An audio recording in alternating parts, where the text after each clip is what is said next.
অদিতি, কে তুমি? আরে আমি বিবেক। আমি বুঝতে পারছি না কি বলছো তুমি। আমি কি তুমি চিনি? তুমি সত্যি আমাকে চিনতে পারছো না? ওকে, বাট তুমি এখানে কিভাবে? 3 বছর হয়ে গেছে। তুমি তো আমি আমি কি? না, কিছু না। এক সেকেন্ড, উঠো উঠো, তাড়াতাড়ি উঠো। কেউ দেখার আগে যেতে হবে এখান থেকে তাড়াতাড়ি। তোমার হয়তো ক্ষুধা লাগছে অনেক। কেন না, ভয় পেও না, খাও। ওয়েট, এবার ঠিক আছে। অদিতি, তোমার কি আসলেই কিছু মনে পড়ছে না? বিশ্বাস করো, আমি অনেক চেষ্টা করছি, কিছুই মনে করতে পারতেছি না। তোমার এই দিনটার কথা মনে আছে? এটা তো আমি। তুমি আর আমি। তাহলে আমার কেন কিছু মনে পড়তেছে না? আচ্ছা, আমরা কি দুজন দুজনকে ভালোবাসতাম? হ্যাঁ, বাসতাম তো। ওই যে একটা কথা আছে না, তোমার জন্য জীবনও দিতে পারি। তেমন ভালোবাসতাম আমরা দুজন দুজনকে, আর এখনো বাসি। আচ্ছা, আমাদের কিভাবে দেখা হয়েছিল? আমাদের প্রথম দেখাটা একটু অদ্ভুত ছিল। গহীন জঙ্গলে তুমি সেদিন একটা প্রজাপতির ছবি তুলছিলে। তবে সেই প্রজাপতি হতে পারে কোনো বাটারফ্লাই এফেক্টের অংশ, নয়তো তোমার আর আমার এভাবে দেখা হবার কথা না। কারণ সেদিন তোমার চোখে প্রজাপতি থাকলেও আমার চোখে ছিল বারুদ। প্রথম দেখায় এত ট্রাজেডি? তুমি আমাদের স্টোরি বলতেছো নাকি কোনো সিনেমার গল্প?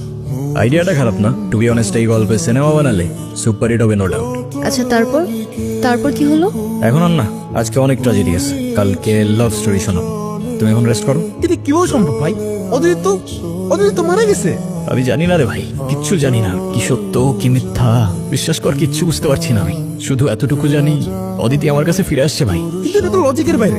একটা মানুষ মারা গিয়ে আবার কি করে ফিরে আসতে পারে? লজিক, মিরাকেল, জানি না। এটাও জানি না ও কিভাবে ফিরে আসছে। শুধু এতটুকু জানি, এতদিন পর আমি আমার ভালোবাসার মানুষটাকে ফিরে পাইছি ভাই। তুই প্লিজ কাউকে কিচ্ছু বলিস না। কাউকে কাউকে আমার সাথে দেখাও করতে দিস না। ঠিক আছে ভাই, কেউ যদি জিজ্ঞাসা করে তুমি কোথায়, বলে দিস আমি শহর থেকে অনেক দূরে চলে গেছি।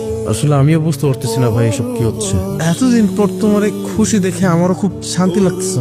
ও আমাকে দেখে ভয় পেয়ে ভূত বললো কেন? আমি কি দেখতে ভূতের মতো? ডোন্ট ওয়ারি, তুমি দেখতে অসম্ভব সুন্দর, একদম ভূতের মতো না। আর ও আসলে একটু এরকম, একটু বেশি ড্রামা করে। তাহলে আর একটু ভালো করে তাকিয়ে দেখো, হয়তো আরো অনেক কিছু দেখতে পাবে। শুধু মিথ্যেটাই কেন দেখছো বলো? আচ্ছা শোনো, তারপর কি হলো বলো না। তারপর আমাদের আবার দেখা হলো।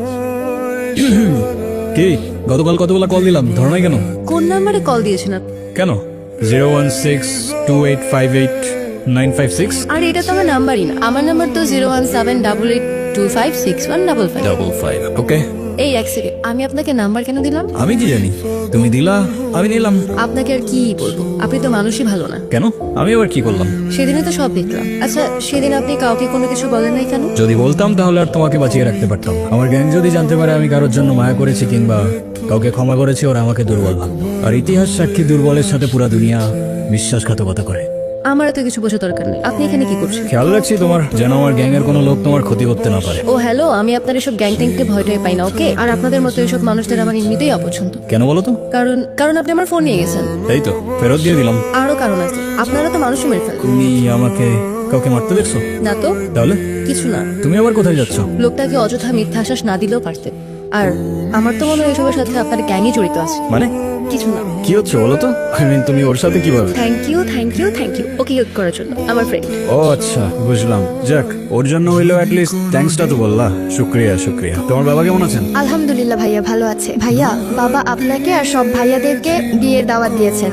অবশ্যই আসবেন কিন্তু আপনারা। কার বিয়ে? তোমার? জি ভাইয়া। আরে মাশাআল্লাহ, ইনশাআল্লাহ অবশ্যই আসবো। ঠিক আছে, তুই তাহলে থাক, আমি যাই। সাবধানে যান। ভাইয়া আসি। ঠিক আছে, আল্লাহ হাফেজ। আপনি একটু ভালো হইতে পারেন না? ভালো হয়ে লাভ কি? লাভ আছে তো। ভালো হলে ভালো মেয়ে পাবেন, বিয়ে করবেন, সুন্দর একটা ফ্যামিলি হবে। বাট ভালো মেয়ে কই পাবো? পাবেন, আশেপাশে খুঁজলেই পাবেন। কই দেখি না তো। ধুর, আপনি বলেন তো আপনি এসব কেন করেন? ও ম্যাডাম, তোমার কি মনে হয় কি করি আমি? প্রফেশন কি আমার? গ্যাংস্টার? কি বললা? গ্যাংস্টার? না। না, কারেক্ট, এক্স্যাক্টলি। তাইলে আপনি এসব কেন করেন? শহরটাকে প্রোটেক্ট করার জন্য। তার জন্য তো পুলিশ আছে, তাই না? তা আছে, তাহলে বলতে পারো সোশ্যাল ওয়ার্ক, বুঝলা? শোনো, এই শহরে দুইটা গ্যাং আছে। একটা গরিবের হক মেরে ইলিগাল অ্যাক্টিভিটিস করে, আরেকটা ইলিগাল অ্যাক্টিভিটিস করে গরিবের হক ফিরিয়ে দেয়। তাহলে আমি আপনাকে কোনটা ভাববো, ভালো নাকি খারাপ? Good gang but bad gang. Well, in that case I like bad guys. আর তারপর আমি মারা যাই, তাই না? তুমি এসব কি বলছো অদিতি? আমি জানি তুমি না বললেও আমি বুঝতে পারছি, কিন্তু আমি যদি মারা গিয়ে থাকি তাহলে এখন তোমার সামনে আমি কি হয় বসে আছি? সে প্রশ্নের উত্তর আমার কাছেও নেই। 3টা বছর পর তোমাকে আমি ফিরে পাইছি। কেন, কিভাবে জানি না, কিন্তু তোমাকে ছাড়া এই 3টা বছরের একটা মুহূর্ত আমার কাছে এক একটা যুগের মতো মনে হয়েছে। আর এখন এই 7টা দিন শুধুমাত্র এক মুহূর্তের মতো। আমি তোমাকে আর হারাতে চাই না অদিতি, একবার হারাইছি কিন্তু আর না। সেদিন কি হয়েছিল বিবেক? তোমার কিছু পার্সোনাল কথা বলার ছিল, ঘন্টার পর ঘন্টা চলে যাচ্ছে, এভাবেই চুপ করে বসে আছো। কি বলার ছিল বলে ফেলো। আমার লাইফে আমি যেমন চলে যাইতাম তুমি একদমই তার থেকে আলাদা। তোমার কাজ, তোমার দুনিয়া কোনো কিছুই আমার সাথে ম্যাচ করে না, কিন্তু তাও কেন যেন আমি সবসময় তোমার কথাই ভাবতে থাকি। কিভাবে বলবো আসলে বুঝে উঠতে পারতেছি। অনেকদিন ধরেই তোমাকে একটা কথা বলতে চাচ্ছিলাম। তো বলো। I think I love you. জনি অদিতি নাই। নাই মানে? নাই মানে নাই, ও কোথাও নাই। আমি সব জায়গায় খুঁজছি, কোথাও নাই ও। তুমি প্যানিক করো না, আমি আসতেছি। ওকে? আবারও হারাই গেল আমার থেকে। আমাকে একটাবার বলে যেতে পারলো না। কেন যে আমি বাইরে গেছিলাম? আমি থাকলে ওকে আটকাইতে পারতাম। আমি থাকলে আর কিচ্ছু হইতো না। আরে ভাই, এত টেনশন করো না, হয়তো আশেপাশেই আছে। ও আশেপাশে নাই জনি, ও আশেপাশে কোথাও নাই। আমি ফিল করতে পারতেছি, বিশ্বাস কর। ভাই ভাই, তোমার মনে আছে ও আগেও একবার হারাই গেছিল? আমরা অনেক খুঁজছিলাম, বাট কোথাও পাই নাই। কয়দিন পরে কিন্তু আবার ঠিকই ফিরে আসছে। হয়তোবা আবার এমন কিছুই হবে। আমার জন্য এইটা ওয়েট করতে পারবে না? সরি, আমি এত কারোর জন্য ওয়েট করতে পারি না, ঠিক আছে? সরি বলে লাভ নেই, আমি বলছি তাই ওয়েট করতে হবে। ওকে ওকে ওকে, ঠিক আছে। আচ্ছা, বিদ্যুৎ চমকাচ্ছে তো, মনে হচ্ছে বৃষ্টি হবে। হ্যাঁ, তাহলে তো দারুণ হবে। আমরা একসাথে কিছু হ্যাঁ, খেয়ার কাজ নেই তাই না? তাড়াতাড়ি আসো তুমি। অদিতির কোনো খোঁজ পাওয়া গেছে? না ভাইয়া, গতকাল থেকে ওর কোনো খোঁজ নাই, কিছুই বুঝতে পারতেছি না। পুলিশকেও জানানো হয়েছে, তারাও খুঁজতেছে, কিন্তু আচ্ছা, তুমি তো ওর কাছের বন্ধু, ও কি কখনো কিছু বলছিল তোমাকে? ও মন খারাপ, কোথাও যাবে বা সামথিং? না ভাইয়া, এমন কিছু তো আমাকে বলে নাই। ইনফ্যাক্ট ও অনেক হ্যাপি ছিল। একটা মানুষ হঠাৎ করে গায়েব হয়ে গেল, আমি বুঝলাম না এটা কিভাবে হইতে পারে। আমরাও কিছু বুঝতেছি না ভাইয়া। চলো তো। অদিতি, এতদিন কোথায় ছিল অদিতি? এতদিন মানে? এতদিন মানে এই 7 দিন। তোমাকে পুরো শহর খুঁজে বেড়াইছি আমি, কোথায় ছিল তুমি? 7 দিন? কি বলতেছো এসব? আমি কিছু বুঝতেছি না। আমি তো তোমার সাথে দেখা করতে আসতেছিলাম, হঠাৎ বিদ্যুৎ চমকালো। তারপর দেখি আমি শহরের ওপাশে জঙ্গলের রেল লাইনে পড়ে আছি। আর আমার কাছে তো ফোনও ছিল না যে আমি তোমাকে কল করবো। তারপরে তো তোমাকে খুঁজতে খুঁজতে এখানে আসলাম। আমি ভেবেছিলাম তুমি আর নেই, ভেবেছিলাম তোমাকে সারা জীবনের জন্য হারাই ফেলছি আমি। তুমি জানো না এই 7 দিন তোমাকে ছাড়া কি অবস্থা হয়েছিল আমার, আমি তোমাকে বুঝাইতে পারবো না। তুমি প্লিজ কখনো আর এভাবে আমাকে একা ফেলে যাও না। তুমি প্লিজ আমাকে কথা দাও, তুমি আমাকে একা ফেলে আর যাওয়া না এভাবে। প্লিজ কথা দাও তুমি। তুমি যখন আমাকে খুব বেশি মিস করবা, তখন এই রিংটা টাচ করে আমার কথা মনে করবা। দেখবা আমি অমনি তোমার সামনে চলে আসছি। সত্যি? I promise. Thank you. কিন্তু আমার জন্মদিনে অন্য কোনো ফুল পছন্দ না, শুধু একটা লাল গোলাপি পছন্দ। সরি, এর পরের বার থেকে তাহলে একটা লাল গোলাপই দিব। কিন্তু তোমাকে এই গোলাপ কে দিল? কি জানো, এটা তো আমার হাতেই ছিল, হঠাৎ খেয়াল করলাম। কি কি যে হচ্ছে কিছু বুঝে উঠতে পারতেছি না। আমিও কিছু বুঝতেছি না। আজকে তো 1 ফেব্রুয়ারি ছিল, আর আমার জন্মদিন তো 7 ফেব্রুয়ারি। এই 7 দিন আবার কোথায় চলে গেল? যাক, ভালোই হয়েছে, আমার জন্মদিনটা আগে আগেই চলে আসছে। অদিতি,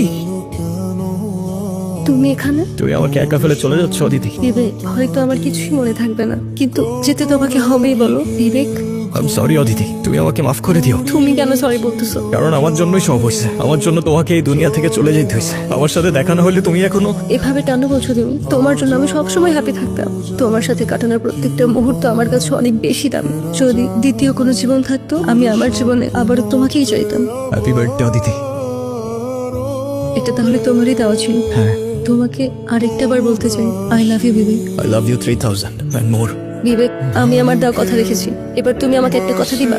বলো। আজকের পর থেকে আর কাঁদবা না আমার জন্য, শুধুমাত্র আমাদের ভালো মুহূর্তগুলো মনে করবা। আর যখনই আমার কথা মনে করবে একটু হাইসো প্লিজ। আচ্ছা, প্রমিস? প্রমিস।